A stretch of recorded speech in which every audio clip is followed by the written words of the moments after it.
where we are at this point, people have tried before to get here. Gaddafi tried it did not go very well, or tried to... My favorite. Initially, we saw them pull out because of maybe political instability. Okay. So, where there were a bit of political instability and mostly our political parties in our continent, they are funded by the West. So now you can imagine those guys stop buying, and they're also not buying your product, and all they just say is they're subsidized that we can't get your product. What are you going to do?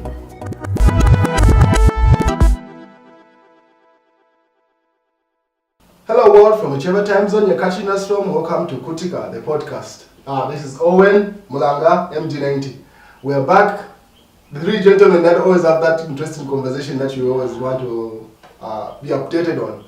So, gentlemen, something that is very interesting that has happened is that there seems to be a campaign amongst the current crop of African leaders that we have.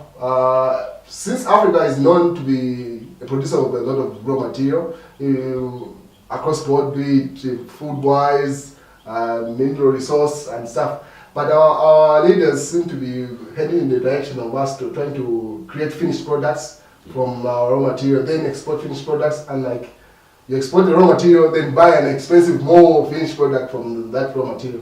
One example I would give is Zambia and Congo have signed a deal. They are the two top producers of is it cobalt? Copper and cobalt in the region. Yes. And those are like cobalt is like the main mineral in batteries, electric batteries. And they've signed a pact where what will be coming from these countries is a finished battery, not exporting the raw materials. So I wanted to pick your thought, Mulanga, Owen. Have you come across that information first of all? Yeah, So we'll be talking Chinese here. So it was all over social media, and I had to do a lot of reading in terms of depth. Yeah, I think that's a good thing. For me, one of the pain points I've got with Africa is we've for so long depended so much on raw material, selling of raw material. So what has killed our economy basically is not investing in tools to make finished product, either agriculture or mining. I think if we go that route more, I think we are going to have value for the resources that God has given us here. Yeah, I think that's what I can say for now as we are unwrapping the topic. Mulanga, your thoughts on the new direction that the African leaders are taking? I think it's a very good thing. I've always been against the idea of us giving raw materials out. Yet again, we still begin to buy products made of our own raw materials. So it's like now we are increasing imports on our own. Because it's like, we cannot do this, we give you, can you make this one for us? Then at the end of it, or when we're giving you these products, we're giving you in raw materials. When you make a finished product, you make a lot of them. So it's like what we export and what we import now, it's like we import more than we are exporting. So that has also killed our economy. Yes. And you find that the strength of our currencies are affected by that. Yes. Now you can imagine this time where we are exporting more on the finished product, meaning our exchange rate will be actually up there. Yes. We might be talking of the way dollar is selling against a kwacha or trading against a kwacha. It can be vice versa. Like they need more dollar to buy kwacha. That's how I think I would say we heading to if we continue on that path. But then again, one thing that we shouldn't ignore is that where we are at this point, people have tried before to get here. Gaddafi tried it did not go very well, or tried to... My favorite. So I do not know if the West will allow it, or... So basically, allowing it can't be just one of those things they will give out like that. So it has to be a concerted effort. For instance, for instance, the way we've partnered with Congo, and we are speaking one voice, it is easier for those guys to hear us because they know these guys are the giant in terms of these raw These raw materials. materials, yes. I think these are some of the things that were done way back. And all we are asking, for instance, we had Fiat plant here. Yes, yes. We had a lot of, is it Vox is it in Kagame's Rwanda? They're still doing it. Yes, there's actually Vox there. Even so, we are asking, instead of them relying on us as sending raw materials, just as well come and set up a plant here and do things from here and employ our people, let value be added from here, and it's a fair ask. I think it can be allowed if we speak one voice as an African region. But if you find one leader is the only one who's speaking in those lines. But there's always that side to say divide and conquer, which has always worked. So you see the challenge that is coming in there. There are two streams of thoughts that you're going to look at. Yes. These guys are going to create a vacuum.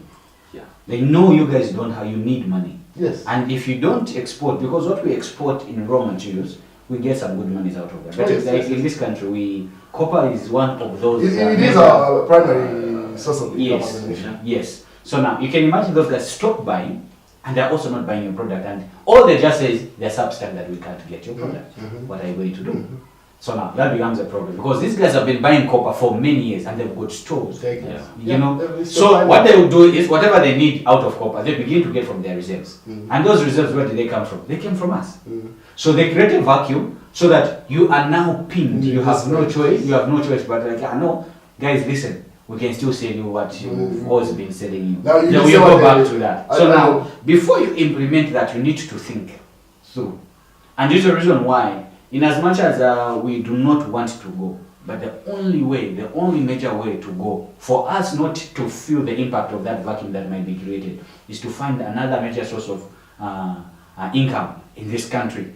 Not just exporting these materials like copper or minerals, so to say. If we can go agriculture, I don't want to talk more about agriculture. So it is diversifying of the economy. If we diversify, we know we can begin to make this. Even if they use in their reserves, they will still come back because their reserves will deplete. And when their reserve depletes now, would have made that. Then the other aspect that I want to make mention is this idea. I've always thought we need to do that.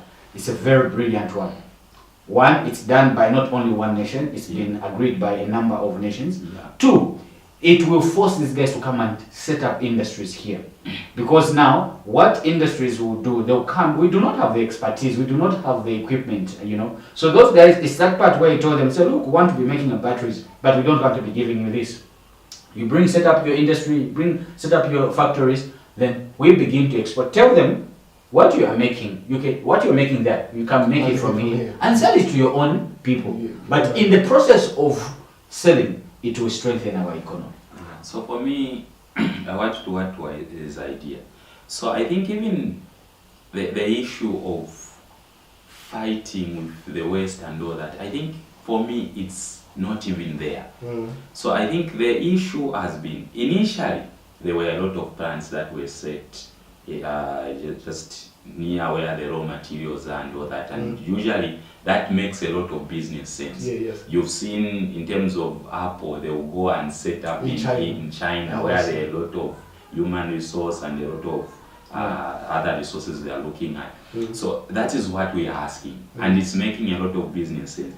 Initially, we saw them pull out because of maybe political instability, you know, where there were a bit of political instability, and so like Russia went to set up a plant in Ukraine. So how you don't expect them to go so there was one, when I was looking at this topic we are looking at, there's one article I came across, you know, is it Ford? They set up a city actually in the Amazon forest. One of it was that city is quite big, that it accommodated a quite big number of families, and its purpose was the rubber production. So when Ford was coming up with affordable vehicles, one of the resources they needed so much was rubber.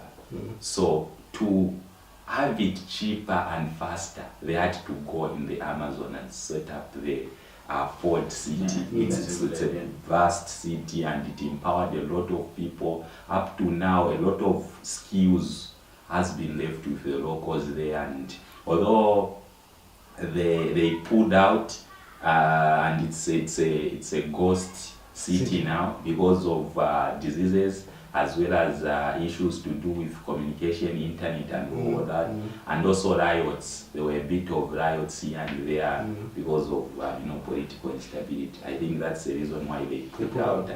But looking at where we are now, where there's now the issue of internet, communication is easier. There's a lot of African countries are stable politically. Yeah. You easily elect a new leader, and power is handed over smoothly, especially in terms of Zambia. I think those are some of the points we should use to convince them to come back and set up the electric battery here. I think we've seen how much is needed in terms of copper globally because of electric appliances as well as the electric cars that have come up. I think if they were to set up a plant here to come up with electric batteries, I think that would be a very good thing. They would be near the resources, and they would also transfer the knowledge in the locals here. And I think that's one of the things. The issue of maybe fighting to say no, maybe they won't buy into the idea of coming, I think shouldn't even be encouraged and shouldn't even be a topic. I think it makes business sense to settle a plant near the resources. Yeah. Actually, just to add on in what he's saying, it's a very, very good point, and the direction that government has taken on this one is very commendable. One, you see, when you're going to set up a plant near the source of your raw materials, one, the cost of doing business becomes cheaper. Yes. And also, even the cost of buying raw material is cheaper. Why? Because there's the issue of transportation, and many other people are involved in the chain. Now, if you're going to have that, one, it is an attractive decision to the would-be investors in that. Their profit margins of these companies becomes higher because now the running cost of is reduced because on that. Then on top of that, it is a good thing for the government to take that decision because it will empower the locals. You can imagine look at how many mines we have on the copper belt.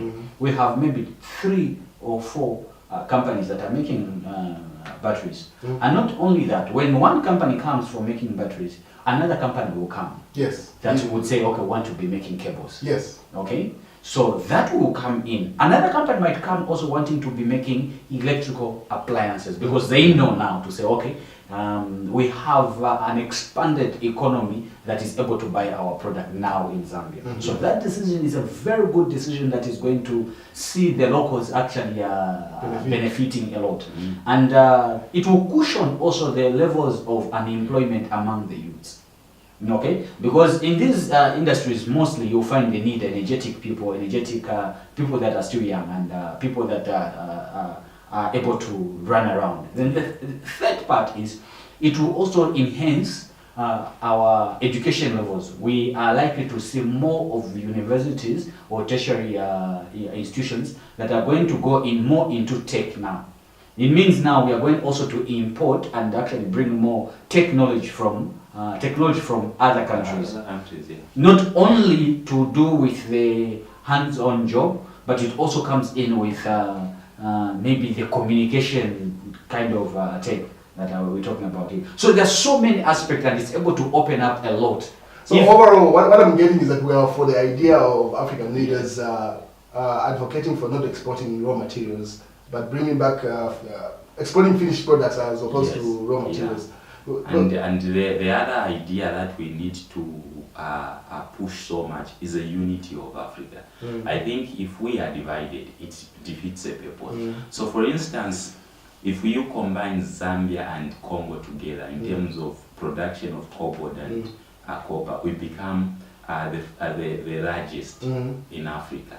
So I think if you were to talk to investors to say, the same conditions you get from Congo are the same conditions we'll give you. It's just as you are operating in one country. Yes. So can you come up and set up and look at how big, how much raw materials you will receive? Largest in Africa. So those are a lot of materials to benefit from.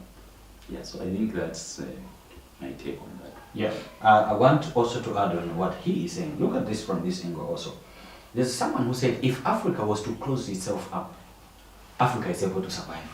But these are so I am not for the idea where copper is being produced in Zambia and in Congo, but the people that determine the price are other people that are not even Zambians, outside Zambia and outside. How? Yeah, you can't come to my house and begin to tell me, no, you cannot be putting a broom here, or you need to be putting it there. No, that's not right. No, if you've worked out the system for so this decision on its own tells you to say, it empowers you to say, we can determine our own prices. Okay? Because now you are taking to another country's market. And when you take it to another country's market, you do not have the jurisdiction to make the prices. And that's the reason why our minerals, you find them actually the price being determined by other countries. You can't sell something, you can't say so you can't really, you don't have a commanding voice on your product, because it's like you give somebody, say, can you sell on my behalf? And says, if I have to sell it on your behalf here, you can only sell it here. This is how much we sell. So if we close that, meaning there'll be a deficit of copper and cobalt on the international market. So these guys now will have to come and say, no, we need this product, this and that. So it's a good bargaining. Yes, it's a good bargaining key, because now it empowers you. Like, this is our product, we can only give it to you at this much. And if you want to, just tell them, say, guys, if you want to, we are not selling it in dollars, we're not selling it in any other thing, we're selling it in our own local currency. And doing that, the economy now is boosted. International politics, it becomes very hard also to go in that route, because obviously there are these, is it OPEC, whatever, that determines oil, whatever, copper prices and all. It becomes a difficult and it becomes a broader debate and a bigger fight. So I would rather maybe we started smaller, like bigger struggle. Big one. Win that battle. They move to the next one. The one we're talking about Russia the other time, like now Russia said their oil will be bought in their currency. So bigger struggle. You don't start a fight. So if you want to do that, you need to go the Russian way, right? So basically, where we are at now, we are at a very big advantage as Africa. All we need is just brilliant leaders who are broader in terms of thinking. I think COVID has redefined the way of the Russia-Ukraine war has also brought another aspect that we can leverage on in terms of thinking and how the world operates and controls things. So I think if we've got broader thinkers in terms of leadership, in terms of our heads of state, I think we are well positioned. We can, because we are fighting nations that have built their wealth and their system maybe generations. So for us, we needed something like this to destabilize a little bit of those systems. Then you can start moving. But you see, that thought that you said gets challenged by something that I think has been a virus to this continent, Africa. You see, the other aspect that comes in, I do not know how the politics of this continent are helping us, but they are not. I will tell you the reason why. Today we have this government making this decision. Tomorrow we have another government coming. And mostly, our political parties in our continent, they are funded by the West. And if you check these guys that, the people that fought Mugabe, the people that fought Gaddafi, and even people that are fighting Kagame now, you know, these are people that are funded by the Western country, because you are opposing their interest. What do? Get another group that is opposing you, and when they come now, says, can you change the policy? So we need to find a way on how to strengthen. You can imagine we make this good decision, then We have this notion also in politics where when this party comes in power, you have to undo everything that they are. So now the question is, every time we're going back to protect ourselves from such political interference, we need to strengthen our policy making where, I don't know if we need to put it enshrined it in the constitution. I do not know on that one. I'm not an expert. But you come because you never see maybe the Biden administration going to demolish the wall. Trump is the one that built this. Let's demolish it. So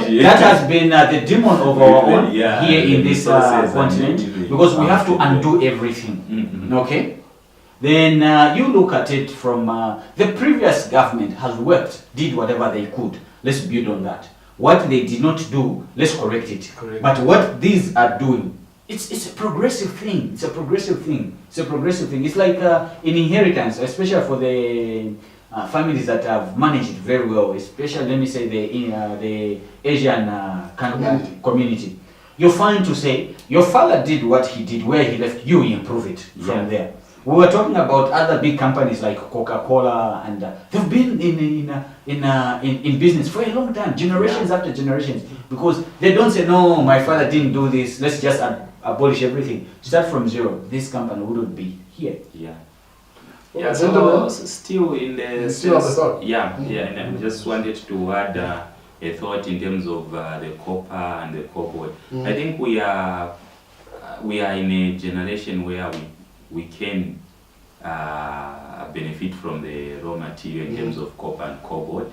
If you look at the electric cars that are being made now, so from research, about just a saloon car contains about 50 kg of copper and cobalt. Okay. I think that's a lot. And then you find, is it an electric train will contain something like a 10 ton of copper and cobalt.